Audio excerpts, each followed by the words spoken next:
Isa sa paborito kong puno ang makikita nyo ngayon. Ito ay ang puno ng nyog.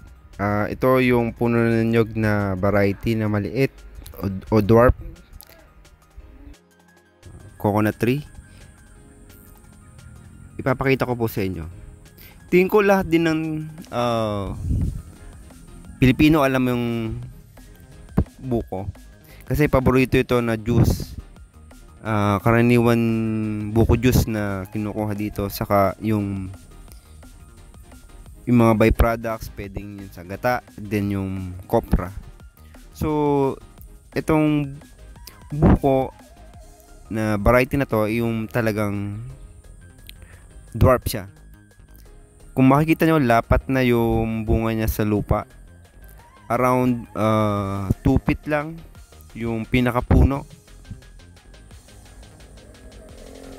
namumunga na siya. So ito yung variety na pwede sa harap ng bahay kasi nga hindi siya tumataas, tapos namumunga siya. Itong puno na to, kung makikita nyo, is around 10 years old na. Okay, so span of 10 years old, ganito lang din siyang kataas. Okay, ito naman ay around 5 years old na to. Yan. So pag usually namumunga to 2 to 3 years, i-start na siya magbulaklak. And then hindi na siya gaano tataas, basta may sunlight lang, okay na yung pagbulaklak niya. Yung kagaya na tingin nyo, lapat na sa lupa yung pinakabunga niya. Maganda ito sa harap ng bahay nyo. Ayan o.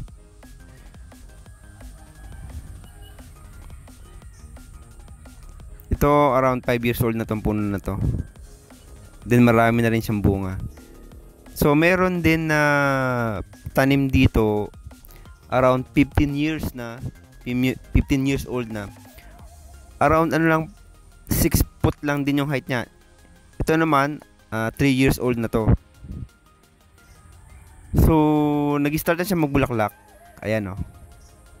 So continuous na mamumunga yan kasi nag-start na siya magbulaklak.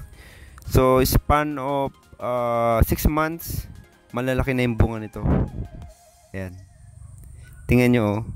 Pero yung span din ng nito, yung pagtatanim nito is dapat 6 meters apart para at least yung dahon niya makakahinga din na maayos. Ito, ayan mga buko niya oh. Ayan. May 3 na silang mga sanga na may mga bunga. Mababa lang din to, sobrang baba. Sinasabi ng iba galing Thailand, yung variety na nyug na to. Hindi ko sure, pero sabi lang yon ng nakuhanan ko. Ayan, after 4 months,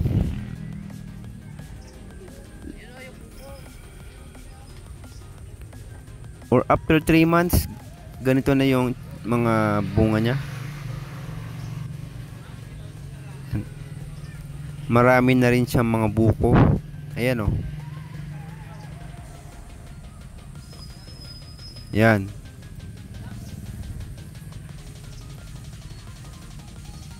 So napakagandang tanim nito sa ating kung may space kayo. Sa mga gustong magkaroon ng ganitong variety ng buko, meron po kami sa Lazada. Binibenta namin around 700 yung isa. Ayan po. Sobrang baba. Tingnan po yung from sa ground. Yan na po yung pinakasanga niya. Then yan na po yung bunga. Kahit nakatayo po kayo, hanggang bewang nyo po yung bunga niyan. Yun lang po, and maraming salamat.